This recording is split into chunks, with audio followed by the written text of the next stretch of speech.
closely the wood thine hast twined round my brow. How sweet its perfume, and how lovely its flower!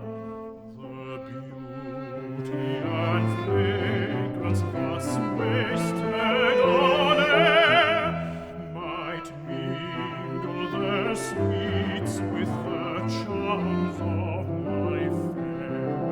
The blossoms expand in the beam of her eye, then sink on her bosom enraptured and die.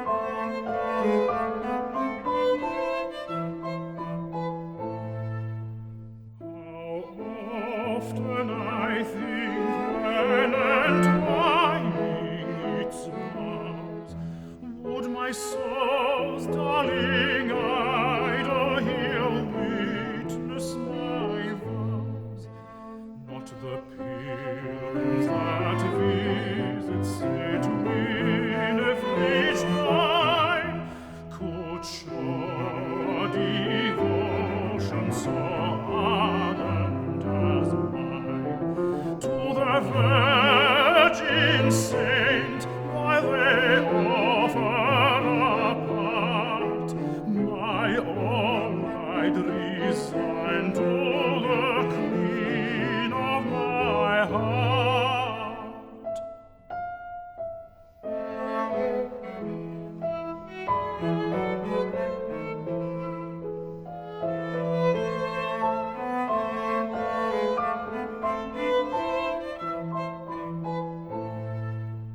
To the banks of the